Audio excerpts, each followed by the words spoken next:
are back here on the GSMC Football Podcast, and for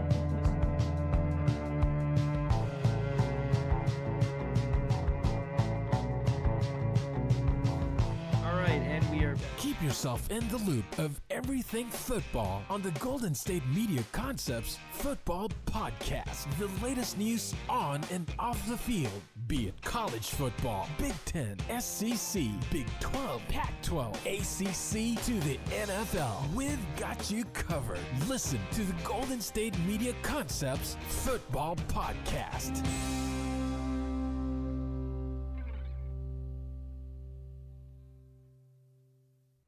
And welcome everybody to another edition of the GSMC Football Podcast, brought to you by the GSMC Sports Network. As always, I'm your host, Kenneth Grunfelder, and it's great to have you guys here on this Friday, October 4th. We have a lot to talk about on the show today. Before I get into that, just want to remind you guys, as always, tip or donate, get your comments recognized. Make sure to hit that Super Chat button to create a Super Chat of any thought or comment you may have throughout the live broadcast. I will acknowledge it, and it just makes the show more lively, more entertaining between myself, the host, and you guys, the viewers. We appreciate your guys' viewership each and every day, so any contribution you can make to the show means the world to us as we put out content for you guys each and every day. And also, the other way to help out the show is by going to the link at the bottom of the show segment on the ticker, gsmcpodcast.net. That is gsmcpodcast.net. So, let's get into what we are going to discuss for today. So, we're going to start off the show. We're going to recap last night's game between the Falcons and the Buccaneers. That was probably the game of the year so far. So we'll get into that. Then in the second part of the show, I'll talk about the Bills-Texans game, Stephon Diggs playing against his former team. It's a big matchup between the Bills and the Texans, so we'll talk about it. Then in the third part of the show, we will preview the Sunday night game between the Cowboys and the Pittsburgh Steelers. In the fourth part of the show, we'll get into talking about the game in London between the Vikings and the Jets. And then in the final part of the show, we'll kind of go through the rest of the matchups for the weekend, as well as talking about the big matchups in college football.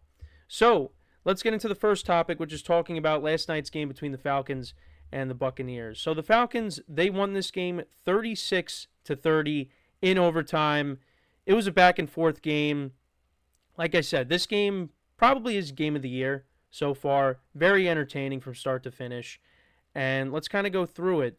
So the Falcons, they were coming off of a win against the Saints at the buzzer. Younghoe Koo kicked a 58-yard field goal to win the game. Falcons didn't score an offensive touchdown in that game, but they were still able to win at 26-24 over the Saints. And then for the Buccaneers, they were coming off of an impressive win over the Eagles, 33-16.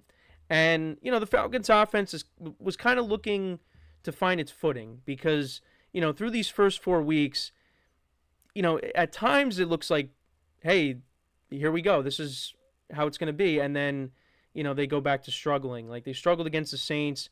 They struggled against the Steelers to start off the year. The Eagles game, Kirk Cousins looked better in the second half of that game.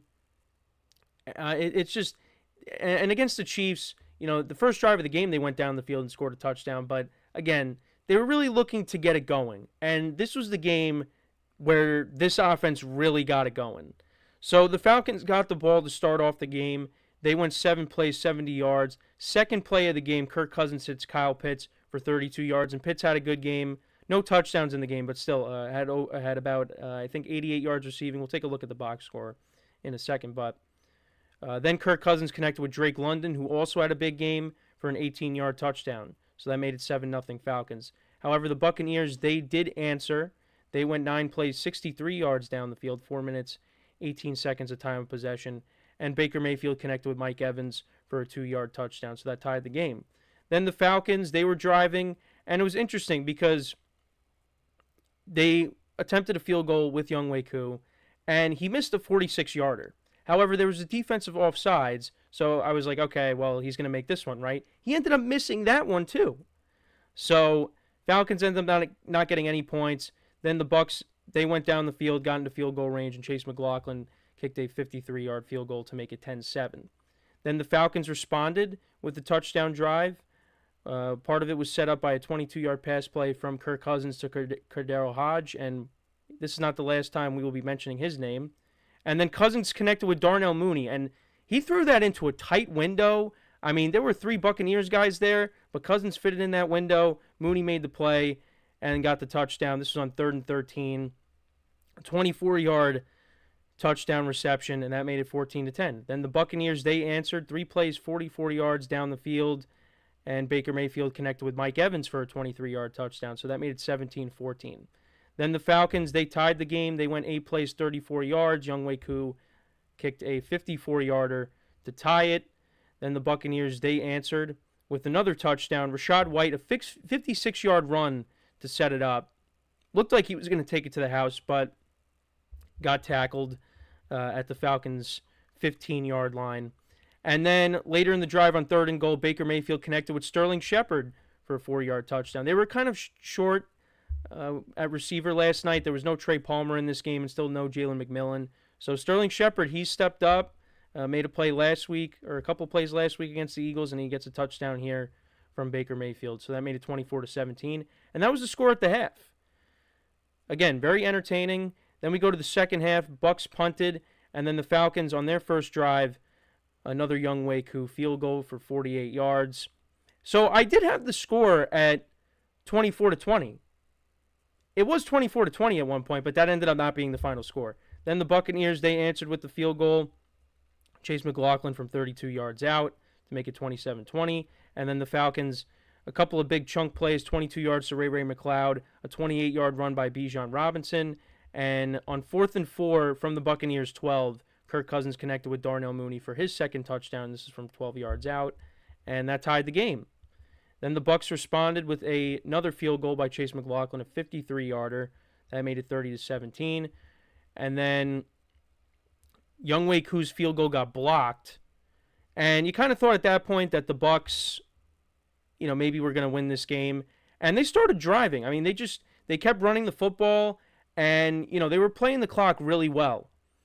And you thought, well, they're going to get it down, and this is going to be the end of the game. But so Bucky Irving, 1st and 10 from the 32, he ends up fumbling. Great play by Jesse Bates. He knocked the ball out, and the Falcons recovered the fumble, and they had a chance to go down the field and either tie it or potentially win the game at that point.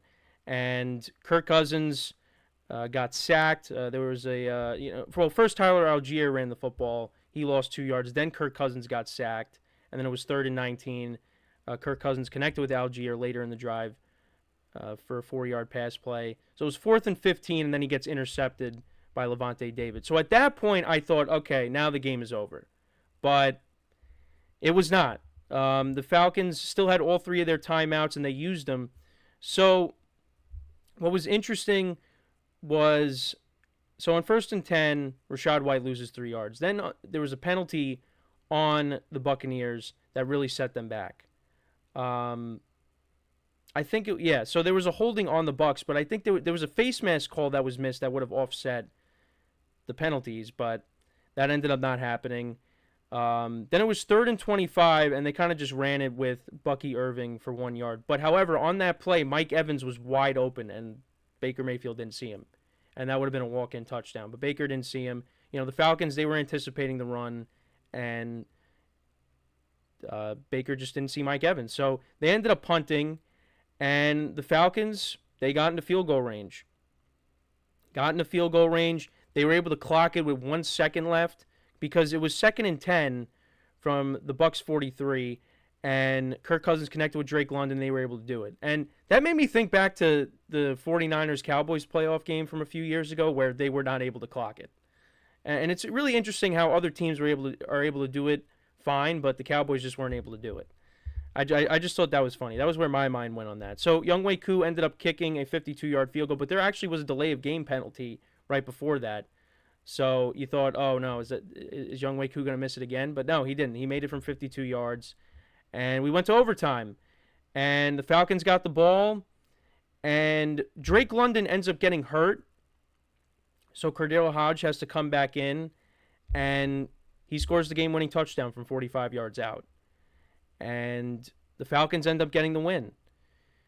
Kirk Cousins, props to him. They really got it going in this game, this offense. He ended up passing for 509 yards, 4 touchdowns, 1 interception. He was unbelievable in this game. And this is why, now he's not going to do this every single week, but this is why the Falcons got Kirk Cousins. If they had Desmond Ridder, they're not winning this game. They're not. But with Kirk Cousins, he was a difference maker in this game. Again, he's not going to throw for 500 yards every single week, but this is very encouraging that he got it going along with this offense.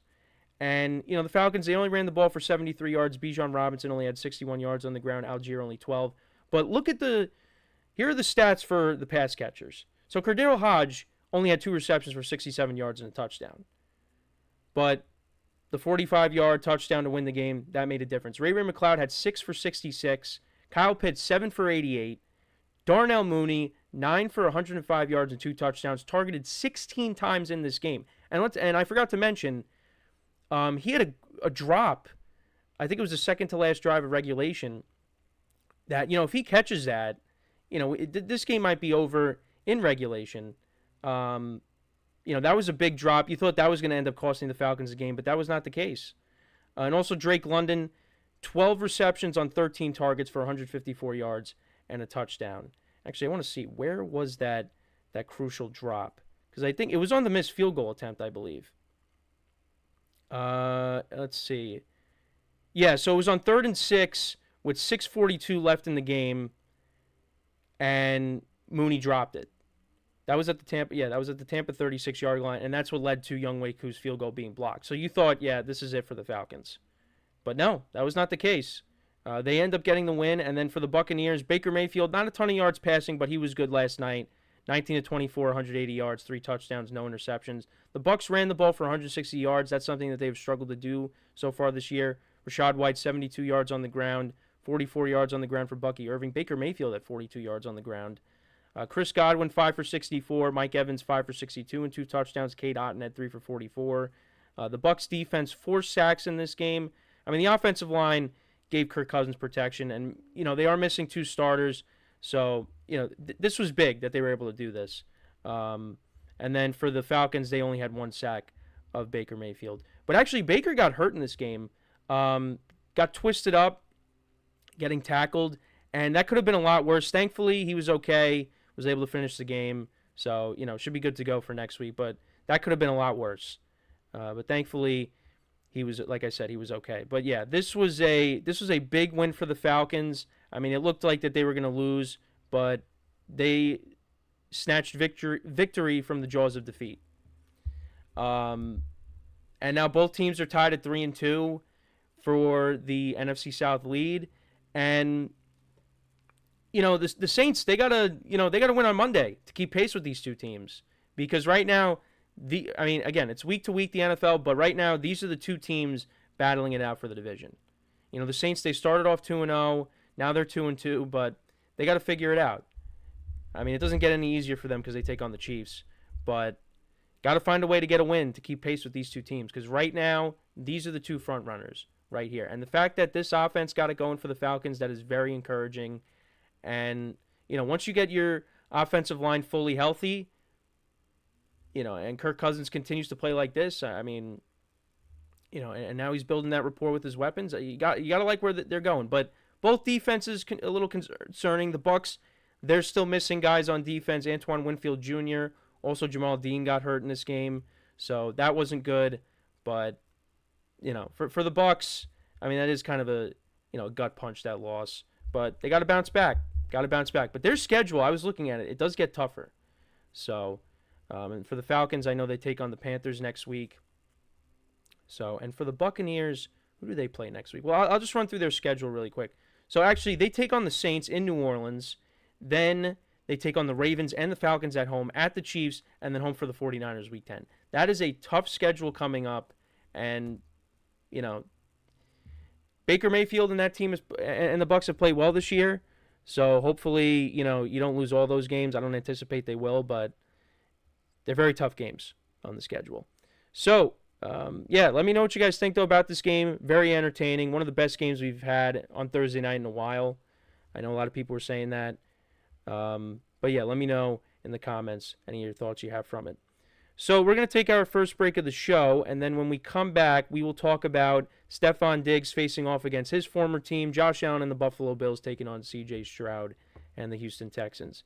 So, stick around, and we'll be right back here on the GSMC Football Podcast.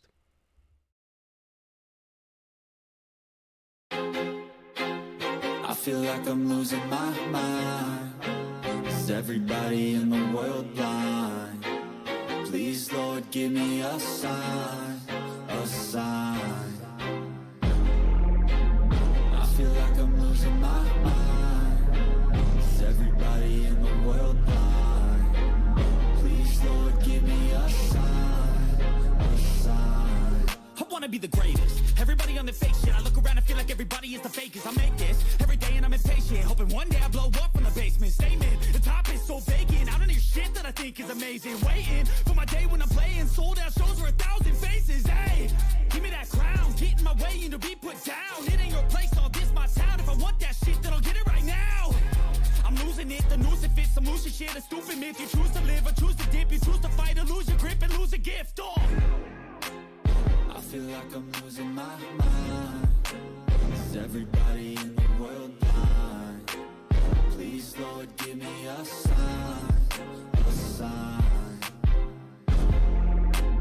I feel like I'm losing my mind. Is everybody in the world blind?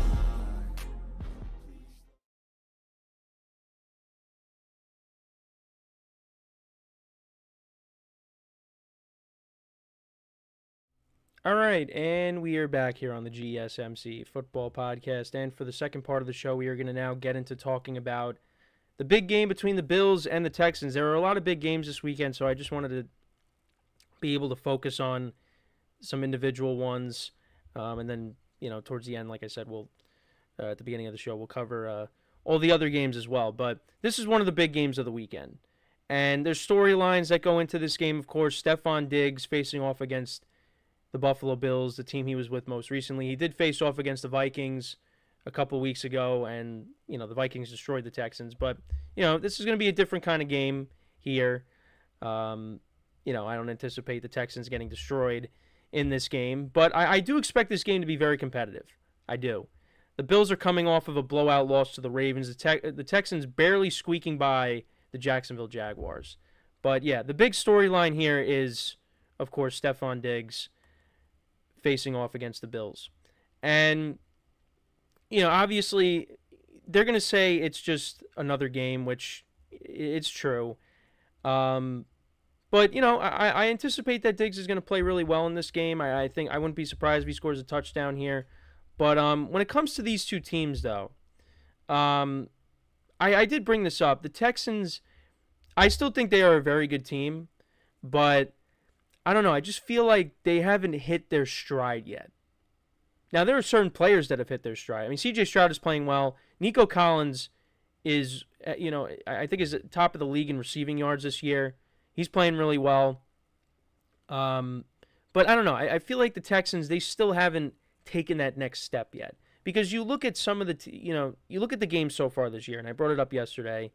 They barely got by the Bears. The Colts are inconsistent, but, you barely beat them, and then you barely beat Jacksonville. And I know that's a division rival, but Jacksonville has been the worst team in football, arguably.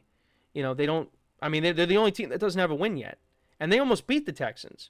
So, and, the Texans, I think, should have been able to win by a couple of scores against some of these teams, but that hasn't been the case. And then, a true test against the Vikings, they got blown out.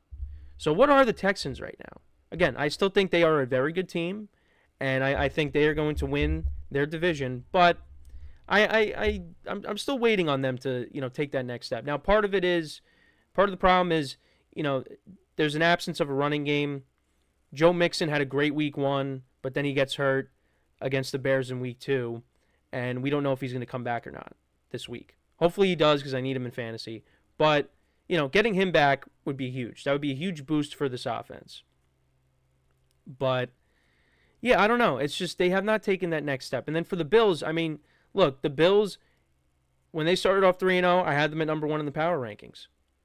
But then I dropped them down to 5. The defense did not play well. Really nobody played well against the Ravens. Josh Allen had that throw to Khalil Shakir. That was unbelievable. But the Bills from start to finish got dominated. And, it's going to happen. The Ravens are a good team. They were 1-2 going into that game, but they are not a 1-2 team. So, yeah, this is going to be an interesting game. And, kind of looking at, the league rankings when it comes to their offenses and their defenses. So we'll kind of just run through that like I normally do. So, going through it, and both teams are 3-1, might I add. Josh Allen has 7 touchdowns and no interceptions. C.J.Stroud, 6 touchdowns and 2 interceptions. Both quarterbacks are playing really well. So, yeah, I expect them to play well in this game. So, looking at passing yards per game, Texans are second, averaging 286.5 passing yards per game. The Bills are only 23rd, averaging 204.8 passing yards per game. Then rushing yards per game, Bills are 17th, Texans are 20th. James Cook has had some good games this year, so I would, let's see if he can, bounce back, and the Bills maybe can establish the run in this game. But the Bills are second in points per game, Texans are 18th. Then on the defensive side of the ball, top 10 against the pass. Texans are giving up an average of 184 passing yards per game. The Bills are giving up an average of 186 passing yards per game. Then against the run, the Bills are 30th, giving up an average of 156.5 rushing yards per game. And the Texans are 13th, giving up an average of 112.8. So, the Texans are kind of middle of the pack. The Bills are bottom 3. Now, the Texans really can't run the ball. So, if they can get Joe Mixon back in this for this game, that would be a huge boost. And then points allowed, the Bills' defense is 11th, and the Texans are 22nd. So, in terms of points allowed, again, the Bills are outside of the top 10. Texans, again, are middle of the pack, a little bit lower than middle of the pack, but still. Again, should be interesting.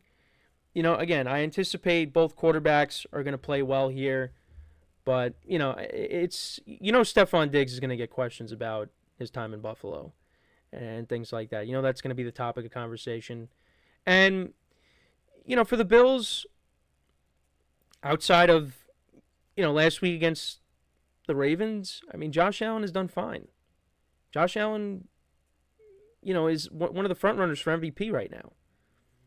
And they don't have that number one wide receiver right now.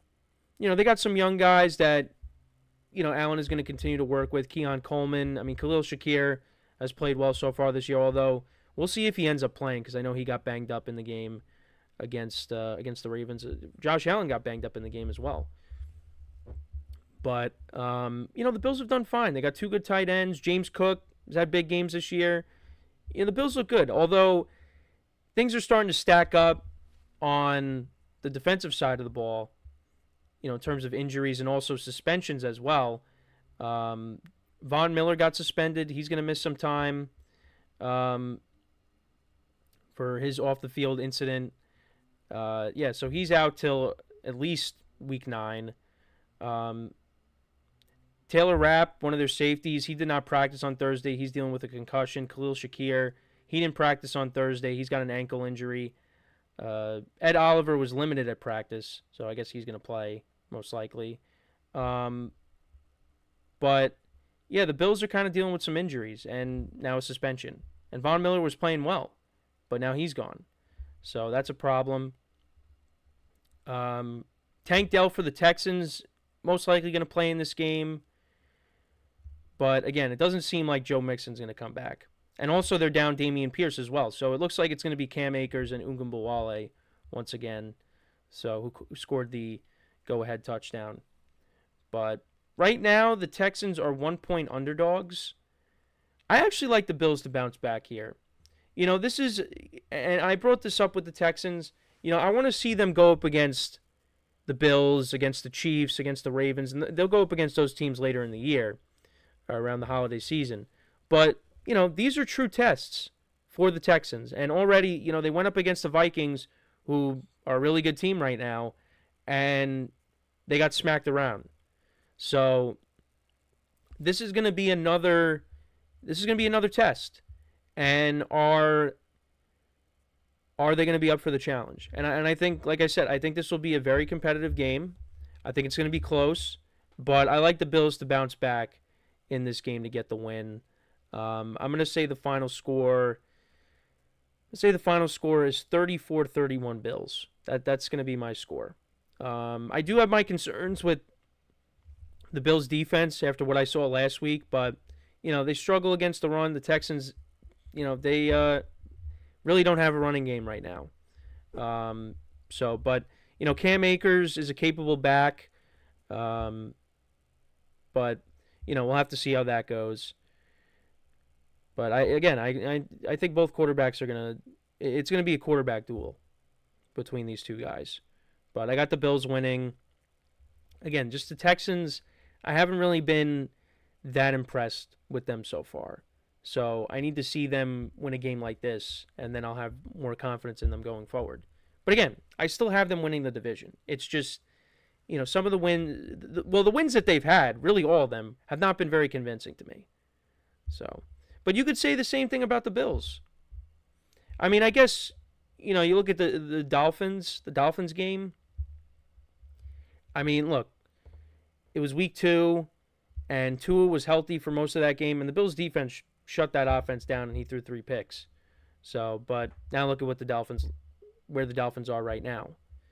The Cardinals, their offense is good, but their defense is not, and then the Jaguars are winless right now. So you could say the same thing about the Bills. So really, a test for both teams. Because when the Texans went up against the Vikings, they got smacked around. The Bills, they got smacked around by the Ravens. So, but I'm going to say the Bills get the win here. But it's going to be a very competitive game. So, and I'm curious to see how Stephon Diggs ends up doing. And it should be a lot of fun. One of the best games of the weekend. But let me know what you guys think. Who do you have winning this game? Let me know in the comments. So, we are going to, before we go to break, I just want to remind you guys once again to tip or donate, get your comments recognized. Make sure to hit that super chat button to create a super chat of any thought or comment you may have throughout the show to help out the show. We greatly appreciate any contribution you can make to the show. I'll acknowledge whatever super chat, whatever you want to talk about in the super chat of any thought or comment you may have. Makes the show more lively, more entertaining between myself, the host, and you guys, the viewers. And like I said, we appreciate you guys' viewership each and every day. So any contribution you can make to the show means the world to us as we put out content for you guys each and every day. And also the other way to help out the show is by going to the link at the bottom of the show segment on the ticker, GSMCpodcast.net. That is GSMCpodcast.net. So when we come back from our next break, we will talk about another big game, and that is on Sunday night between two historic franchises, the Dallas Cowboys and the Pittsburgh Steelers. We'll get into that game. We'll talk about it. I'll give you my prediction for it. So, it's going to be another big game here that finishes off our Sunday. So, it should be a lot of fun. Cowboys have not been to Pittsburgh in 8 years. So, we'll talk about the last time that Dak Prescott played against the Steelers. We'll talk about that. Also, again, just get into the specifics of the game, some of the matchups to look at, things like that. So, with that being said, stick around, and we'll be right back here on the GSMC Football Podcast. Looking for your daily fix of sports talk without having to pay for it? GSMC Sports Network is available on YouTube. Just search GSMC Sports Network. Get your fix of daily sports talk shows on YouTube, absolutely free. NFL, college football, NBA, MLB, MMA, UFC, fantasy football, and so much more. GSMC Sports Network has shows running all day long, with new sports shows starting every 2 hours. Just like on your favorite cable sports channel, except GSMC Sports Network is absolutely free. Just search GSMC Sports Network on YouTube to catch one of your new favorite shows, like the GSMC College Football Podcast, Chip Shot Football Podcast, Hoops and Heels Women's Sports Podcast, GSMC Basketball Podcast, and so many more. Check it out for yourself. GSMC Sports Network, now available on YouTube absolutely free. Search GSMC Sports Network on YouTube right now.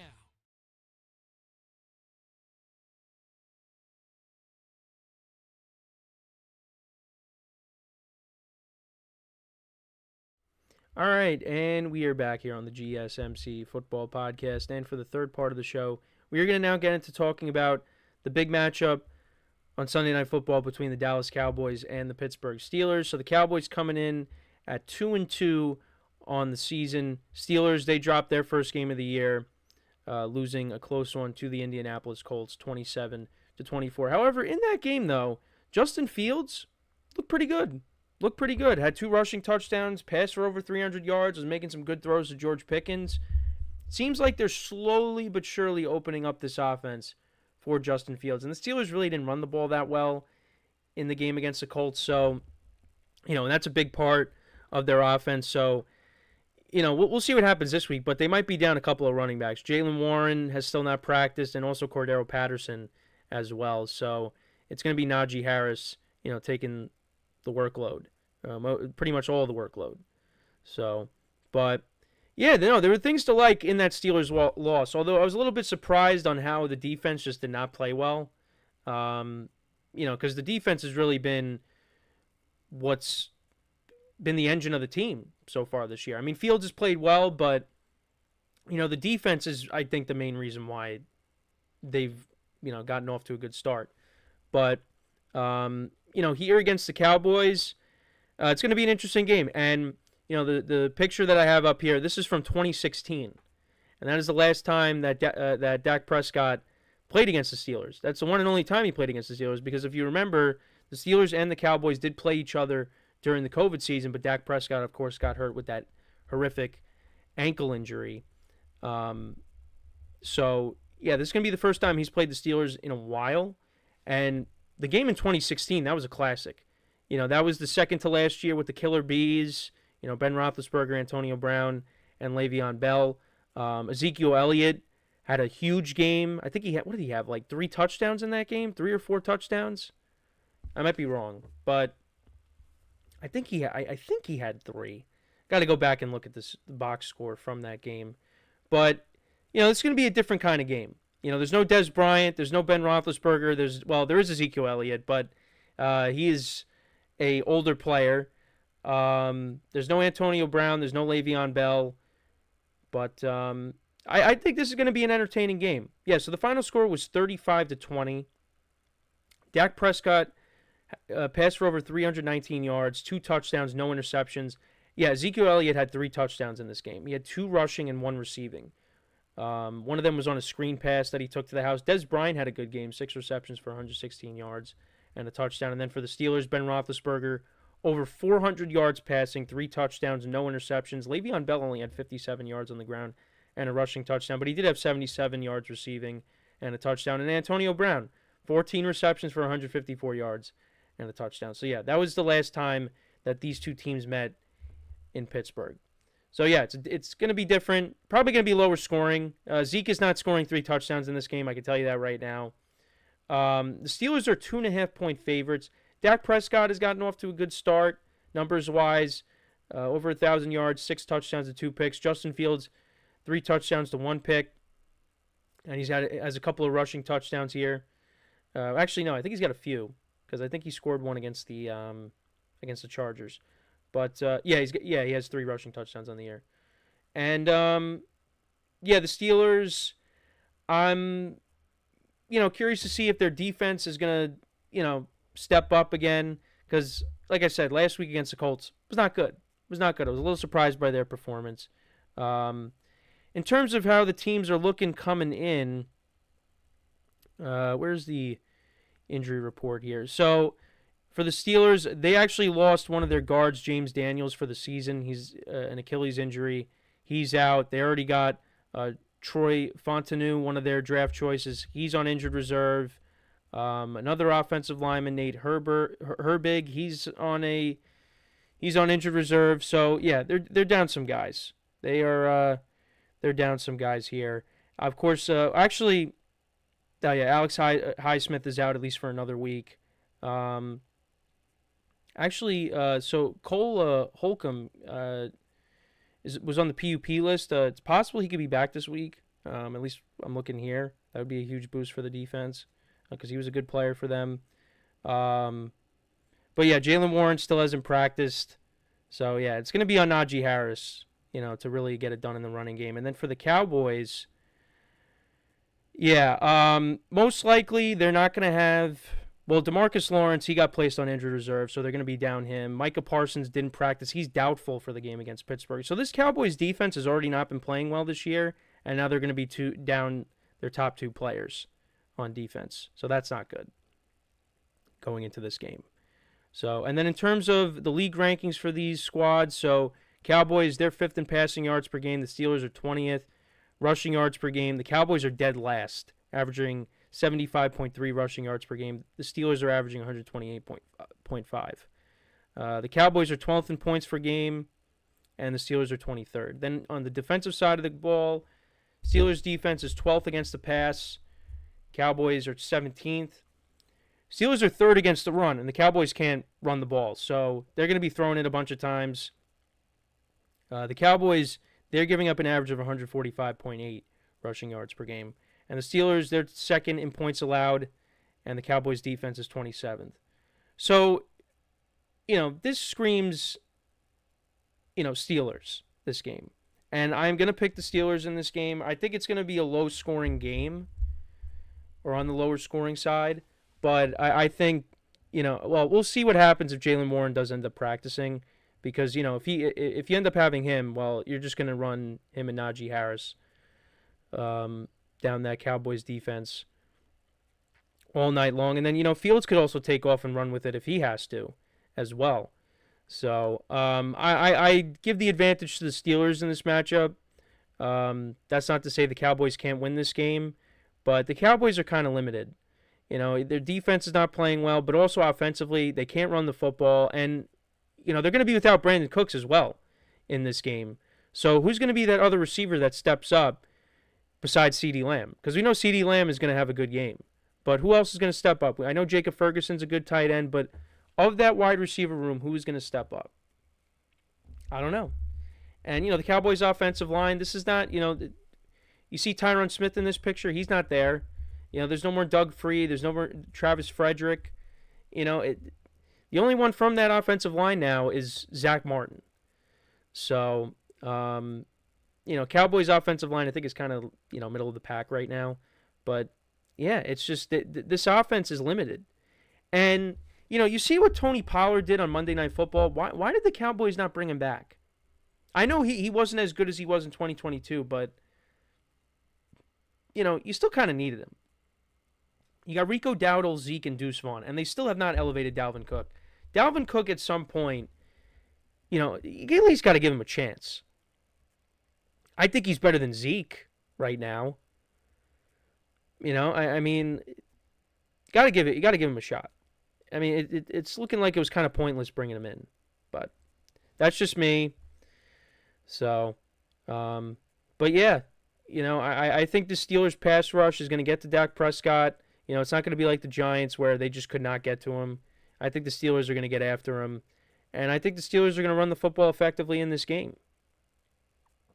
And Fields, I anticipate, is going to, do what he's supposed to do.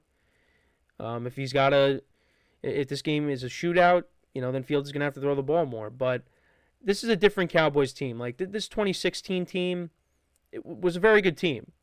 This iteration of the Cowboys is not the same. They don't have the running game. They really only have one wide receiver that you could trust right now. And the defense is not very good. It's not very good. They've taken even more of a step back with Mike Zimmer as the defensive coordinator. But you're down 2 of your best players. You're already down without Deron Bland. But now you're down Micah Parsons and DeMarcus Lawrence. So where is the pass rush coming for this game? The Cowboys kind of got the odds stacked against them here. But again, could they still win? Yeah. But I don't think that's going to be the case here. But I'm going to say the Steelers win, say 21-17. I think we'll it's around the same score as the Thursday night game last week. That was 20-15, 21-17 final score. So we'll see how it goes. But these are two teams that have won a lot of championships over the course of their history. They've matched up in Super Bowls before. And, this might not be the most enticing matchup that these two teams are about to have. But, like I said, the 2016 matchup here was good. There was a highlight that they showed of Ben Roethlisberger when he had that pump fake in Dallas. Faked the camera guy out and was able to throw a touchdown pass to Heath Miller. If you guys know what I'm talking about in that game, that was in 2012. But yeah, obviously the Super Bowls, that's way before my time. That's when my parents were young. So, I don't remember those games. But, I do remember that game that I just brought up. This game here, I was looking at colleges during this game. That's how long ago that was. But, and then obviously the COVID season. The start of that game was Garrett Gilbert. And the Steelers actually almost lost that game. But yeah, Garrett Gilbert was the starter. And we'll see what happens in this matchup. But I anticipate the Steelers win and improve to 4-1 on the season. And the Cowboys are going to drop to 2-3. And yeah, it just doesn't look good right now for Dallas. Dallas just is not. They're another team. I mean, I talked about the Texans not impressing me. The Texans are 3-1. Cowboys are 2-2, but they could very easily be 1-3. Their only convincing win was against the Browns. And look at how the Browns are right now. So, I don't know. That's just me. But let me know what you guys think about this game. Who do you have winning? Let me know in the comments of any thoughts you have on this matchup. So, we are going to take our next break. When we come back, we'll preview the game in London between the Vikings and the Jets. And, it's a big game. This is a big game coming up for the Jets. Aaron Rodgers facing off against a former NFC North opponent. So we'll get into that when we return from our next break. So with that being said, stick around, and we'll be right back here on the GSMC Football Podcast.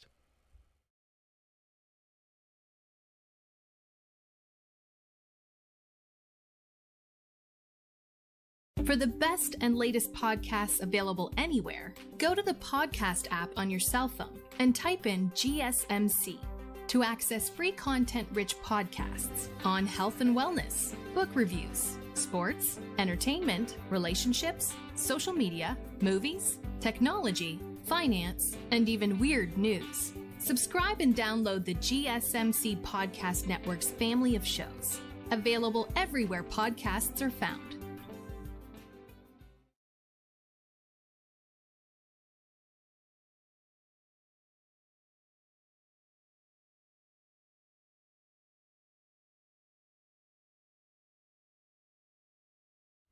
All right, and we are back here on the GSMC Football Podcast. And for the fourth part of the show, we're going to now get into talking about the Jets-Vikings matchup in London. Jets coming in at 2-2 on the season.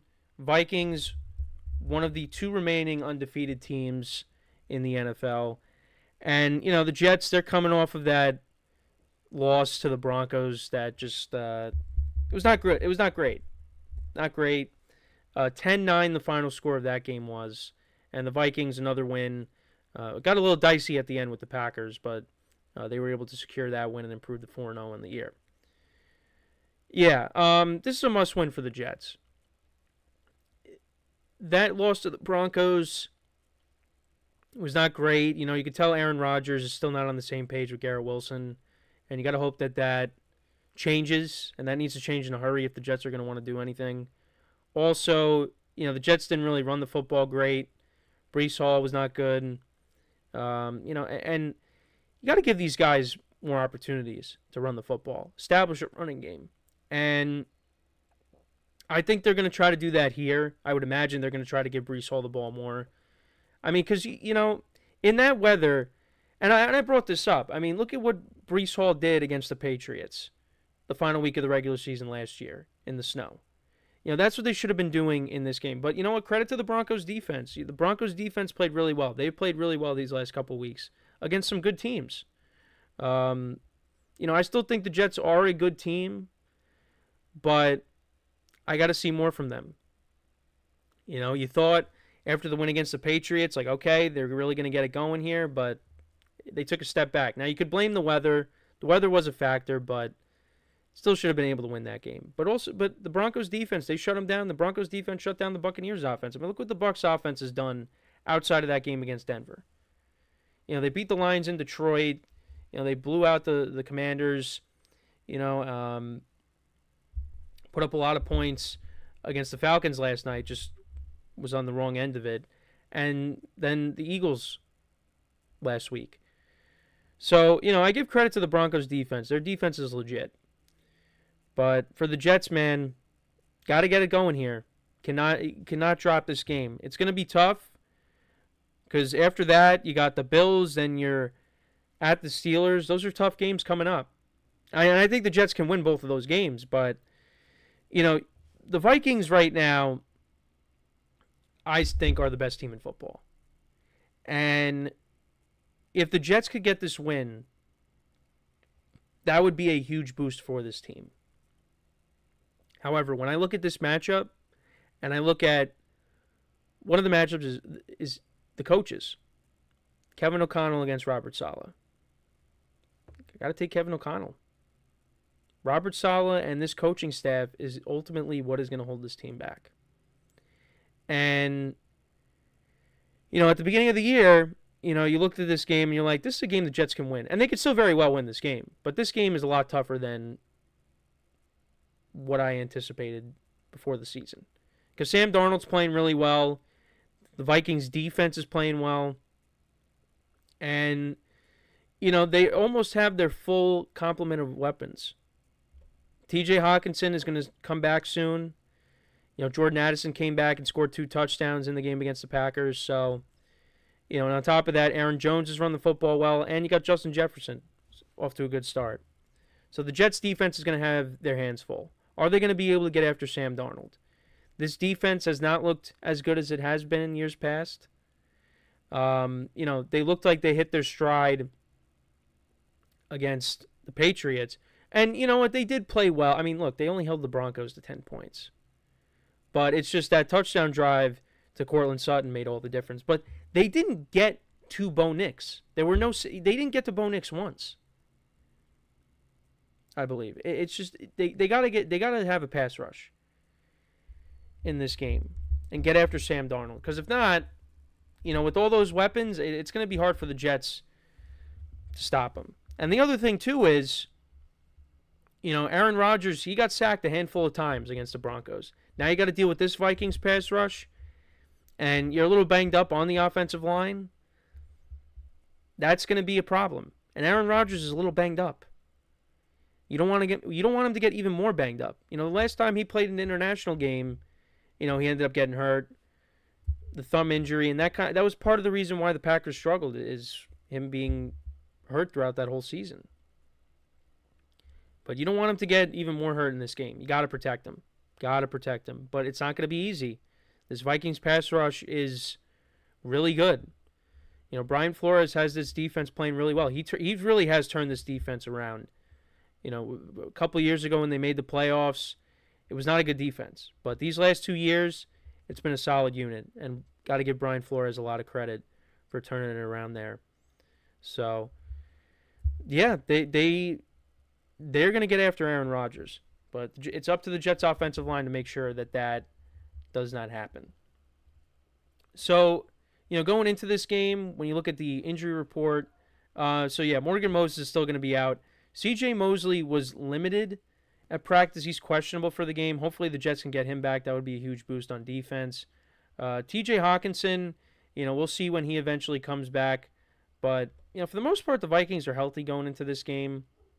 Like I said, the Jets are without Morgan Moses, who maybe will be coming back the following week.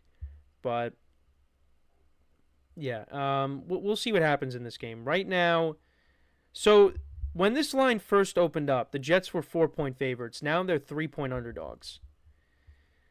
So we'll see what happens. I mean, I think Rodgers will play good in this game as long as he's protected and not running for his life. And I expect Sam Darnold to play well in this game too. When you look at the league rankings for these teams now, the Jets are 16th in passing yards per game. The Vikings are 11th. Rushing yards per game, the Vikings are 14th. The Jets are 27th. So you want to see that go up. Breece Hall has to have a big game here, along with Braylon Allen, who's been a good player for them so far in his rookie year campaign. And then in terms of points per game, Vikings are 4th. Jets are 22nd. Got to get the ball in the end zone. And then on the defensive side of the ball, the Jets defense is actually second against the pass, giving up an average of 150.8 passing yards per game. The Vikings are dead last, giving up an average of 300.3 passing yards per game. And then against the run, Vikings do a good job. They're second against the run, giving up an average of 75 yards per game, and the Jets are 21st, giving up an average of 128.5 rushing yards per game. And then points allowed, Vikings are 4th, Jets are 5th.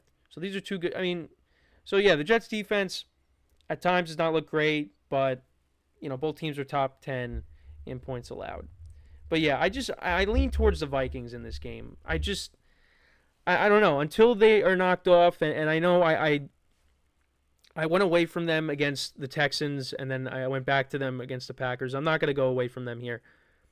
It's just I want to take the Jets, but I'm not confident in them in this game. I'm not. I just think the Vikings are playing really well. Like I said, to me right now, they are the best team in football, although there's some concerns from the win against the Packers. I mean, they let the Packers get back in the game. Sam Darnold did turn the ball over. So maybe they're coming back down to earth a little bit. And maybe in this game, maybe the Jets pull off the upset. Because that's what it would be right now. But I still got to go with the Vikings here. They're the better coach team. I mean, the Jets, you had 10 days in between the win against the Patriots and the game against the Broncos, and they just were not prepared. This doesn't mean me not picking them doesn't mean I'm off the Jets bandwagon, but they got to figure it out. And I don't know if it's going to be this week. So, that's why I'm leaning towards the Vikings. I'm going to say final score. I'm going to say 27-20. I'm going to say is the final score. I mean, this is a team Aaron Rodgers knows very well.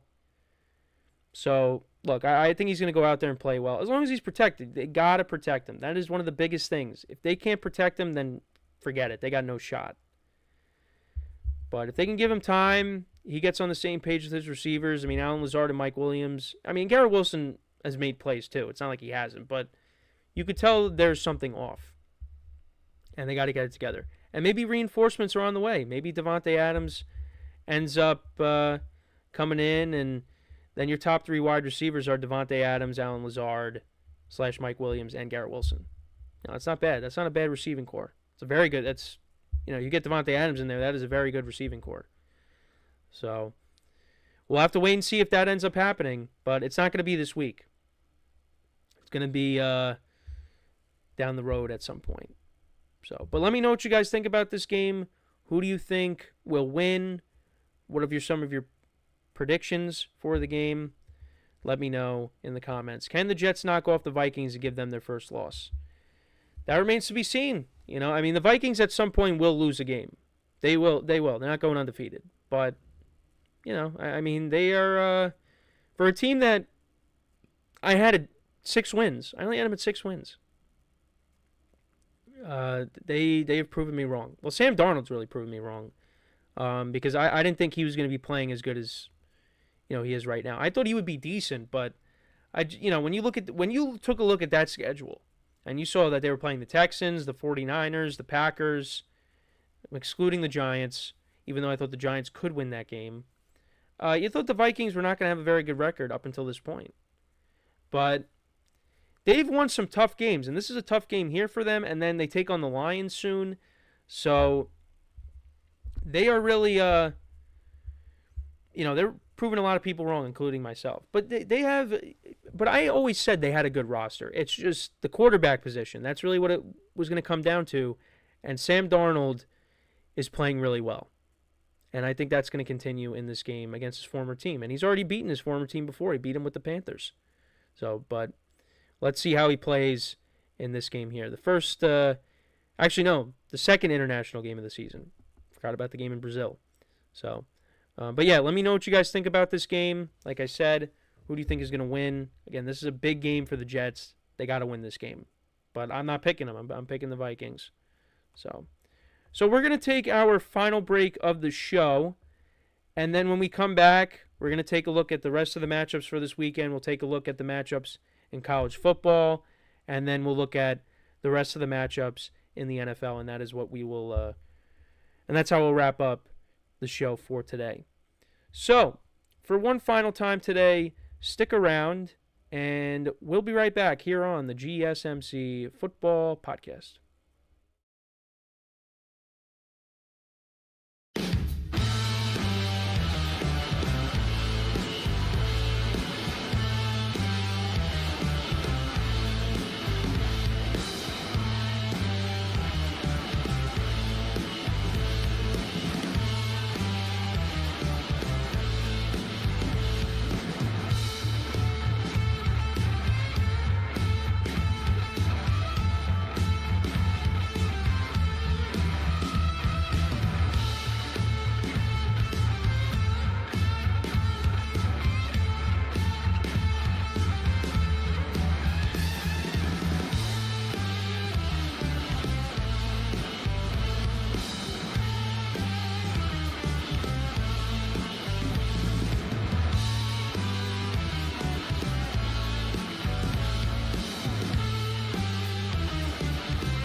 All right, and we are back here on the GSMC Football Podcast. And for the final part of the show, we're going to now get into talking about the rest of the games for this weekend, including college football, Week 6, and just the remaining matchups that I haven't gotten to in the NFL. So we'll start off in college. So we got some matchups tonight.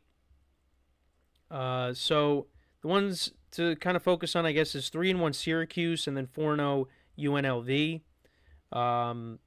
UNLV is 6.5-point favorites. That's on FS1 at 9 p.m. Eastern Time. And then you also got Oregon against Michigan State, number 6 ranked Oregon, I might add. 4-0, 24-point favorites against Michigan State, who's 3-2 on the season. You also got TCU and Houston, and you also have New Hampshire against Harvard, and Jacksonville State and Kennesaw State, who's 0-4 on the year. So, I mean, really the matchups, I guess most people are probably going to watch is, the Syracuse, UNLV, and then Michigan State, Oregon. And then for the Saturday slate of games, SMU, who's 4-1 on the season, they're 6.5-point underdogs against number 22 ranked Louisville, who's 3-1 on the year. UNC and Pittsburgh, or in Pitt, rather just say that. Pitt is 4-0 on the season. UNC is 3-2, 2.5-point favorites.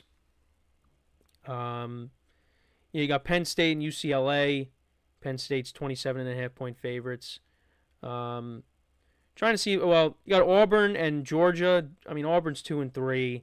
Georgia's 3-1. Of course, suffering their first loss last week to Alabama. Can Ole Miss get back on track? They're taking on South Carolina, who's 3-1 on the season. Ohio State's taking on Iowa. That's at 3:30 p.m. Eastern Time. Iowa's 3-1. West Virginia and Oklahoma State. Alabama's taking on Vanderbilt. Clemson and FSU. There's going to be no DJ in that game. FSU's actually 1-4 now, so they finally got off the. Well, that was from a couple weeks ago. They beat Cal, but yeah, they lost to SMU. And then you got Boise State. They're taking on Utah State. Tennessee and Arkansas, that could be a good game. Tennessee's 4-0, Arkansas 3-2. USC is taking on Minnesota, Michigan, and Washington. That's at 7:30. That could be a good game to keep an eye on. Miami taking on Cal at 10:30 p.m. Eastern Time. Miami, of course, their game last week against Virginia Tech, that was unbelievable. How that finished off, but yeah, I mean, I don't think there's really any game that I look at and I'm like, oh, this is a must watch. But you know, there's some good games on the slate. I mean, I guess Louisville SMU. That's a game to pay attention to. Boston College is 4-1. They're taking on Virginia, who's 3-1 as well. I think the one game that I'd be interested, I mean, the Michigan-Washington game I'm kind of interested in. Now, I'm not going to be able to, well, some of the games during the day I'll be able to watch, but I will be in attendance for the ALDS Game 1 between the Yankees and the Royals. I will be there. And also, if you're a baseball fan, how about that game last night with the Mets pulling off that comeback win in the 9th inning? But, yeah, so I'll be there. I'm not really going to be watching this full slate. So then we'll get to let's get to the NFL then. So the rest of the games on the slate. So we talked about the Jets and the Vikings. We got the Panthers and the Bears. Bears coming off of a win. Panthers coming off of a loss. Bears right now are 4-point favorites. This one's kind of tough to pick. Now, you know, the Bears were able to run the football better in the game against the Rams. You know, the Panthers, their offense has looked better with Andy Dalton as the starting quarterback. So, yeah, this one's kind of, I'm going back and forth with who I should pick. I think the Bears will win, but right now I got the Panthers with the points. You know, again, because Andy Dalton has looked, you know, the Panthers offense has looked functional with Andy Dalton as the quarterback.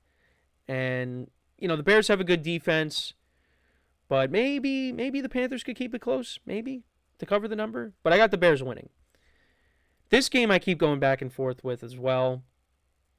Ravens-Bengals. Ravens are the better team right now. But I may lean towards the Bengals because, well, for one thing, they haven't won a home game. They lost both their home games to start off the year. This is a divisional game. And, you know, the Bengals, I don't think they want, well, I don't think. I know they don't want to drop to 1-4 on the year. So this one's tough. I mean, the Ravens right now are the better team. They are coming off of that big win over the Bills. So maybe this game is kind of, you know, one that brings them back down to earth a little bit. And the Bengals maybe pull off the win. The Ravens did sweep the season series last year. So, you know, I mean, yeah, I don't really know. I right now I got the Bengals, but I mean I think it's going to be a close game, but I don't feel great about taking the Bengals, but we'll see. We already talked about the Bills and the Texans, the Colts and the Jaguars. So the Jags are at home for this game. Might be no Jonathan Taylor in this game, but Anthony Richardson I think will play. It seems. I could be wrong though, but the Jags got to win at some point, right? They have to win. So, I actually will take the Jags in this game, although I do not feel great about it.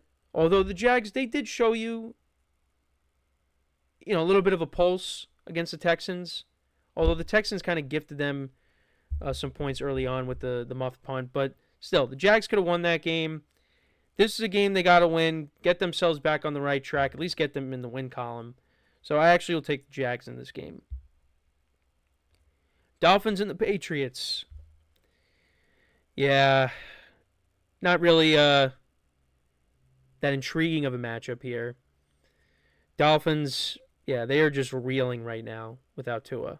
I know Tua was not great before he got hurt. I keep saying that, but I mean, they definitely would be playing better with him at quarterback. And look, I said Tyler Huntley is the best option of what they have, and I still believe that. So they got to play more to his style. I think that's something that was a topic of conversation after the game against the Titans. But, you know, the Patriots at home, good defense. I actually am going to take the Patriots in this game. Although, again, don't feel great about it. Then we got the Browns and the Commanders. The Commanders are one of the hottest teams in the NFL. The Browns are reeling. I mean, they could have won that game against the Raiders. They had some missed opportunities. I might take the Browns with the points, actually. Because you know what? They are coming off of 2 straight losses to the Giants and to the Raiders. I mean, they got to get back in the win column, too. Now, I don't know if they are going to win this game, but maybe they could at least cover the number. So I took them with the points. Because a lot of the picks I made originally, I was taking a lot of the favorites. I'm like, I can't do that. But you know what's going to happen, though? The ones that I switched to take the underdogs, those ones I'm going to end up losing, and the ones that I have the favorites and I'll end up losing. That's just how it's going to go. So don't be surprised if I end up with like 4 wins at the end of the week. So I actually will take the Browns with the points, although, again, don't feel great about it. But, you know, the Browns have a good defense, so maybe they keep it close. We'll see. Then we got the Raiders and the Broncos. Broncos defense, that's a defense that's been playing well. I talked about it a little bit before. Raiders, they're coming off of that win against the Browns and could be getting Max. I think Max Crosby's going to be back this week, I would imagine, right? Devontae Adams is going to be out still with that hamstring injury. Look, I like where the Broncos are at right now defensively, and I think they win this game. So I'll take them, and they cover the points. And then a few games left here, Cardinals and the 49ers. Cardinals are 7.5-point underdogs. You know, the 49ers, they got back in the win column, but you know what? I actually think the Cardinals will cover the number. The Cardinals put up points against the 49ers. However, you know, the 49ers are going to put up points against the Cardinals defense. So this game could be a shootout, but I actually will take the Cardinals here. You know, they're coming off as 2 straight losses. I expect them to play better in this game, so at least to cover the number. But I got the 49ers winning. Christy Lewis in the chat says Dolphins if they are playing in Miami. Oh, yeah, if you're talking about the game, yeah. But because the Patriots are at home, yeah, I lean towards the Patriots. That's going to be a good game, Browns-Commanders. Yeah, I hope so. I mean, because, you know what, like the Commanders, they've been blowing teams out, but, you know, they got to come back. Another team that's got to come back down to earth.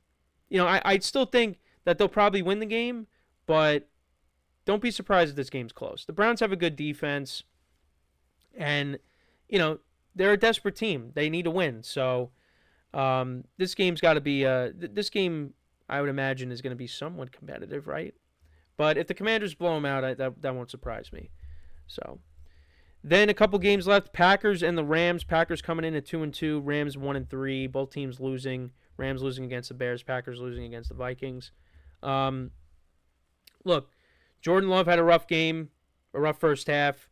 The turnovers were bad, and, you know, the field goal kicking was bad as well. So you could correct those 2 things. I think the Packers are the better team here. The Rams, they're shorthanded right now. They're waiting on their guys to come back. So I like the Packers to win and cover, but, again, nothing would surprise me. But Packer fans are going to take over that stadium. You know that. And then finally, because we already previewed the Sunday night game, Giants-Seahawks. Giants might be without Devin Singletary and Malik Neighbors, so I don't know how they're going to generate any kind of offense. I mean, Wan'Dale Robinson will get more involved, but and he had a good game against Dallas. But yeah, if you're down Malik Neighbors and you're a team that struggles to put up points already, and you're going to be down Devin Singletary because he hasn't practiced, I mean, and you're in Seattle, got to take the Seahawks. Seahawks are 6.5-point favorites. Geno Smith's playing well. Yeah, I got to take the Seahawks here.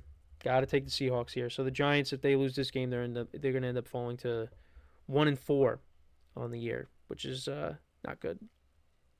So to kind of run through all the NFL games here, so right now I got the Vikings, the Panthers, the Bengals, Bills, Jaguars, Patriots, Browns, Broncos, Cardinals, Packers, Giants, Steelers. And then, of course, we'll preview the Monday game on Monday. So let me know what you guys think, though, about that. Anything. And actually, my friend just texted in our chat that Malik Neighbors is indeed out. So, yeah, definitely taking the Seahawks in the game. No questions asked. But, again, nothing would surprise me. I mean, the Giants did beat, I know it was with no fans, but they did beat the Seahawks in Seattle with Colt McCoy quarterback. So, anything is possible, as Kevin Garnett once said. So, yeah, that is it for the show for today. Thank you guys for tuning in. Make sure to check out all the other shows as well. Give the other shows some love. Make sure to leave a like, a comment, and subscribe We greatly appreciate it. So, yeah. With that being said, I'm Kenneth Grunfelder signing off from the GSMC Football Podcast, brought to you by the GSMC Sports Network. Have a good day. Enjoy the games this weekend, and I will talk to you guys on Monday. Take care.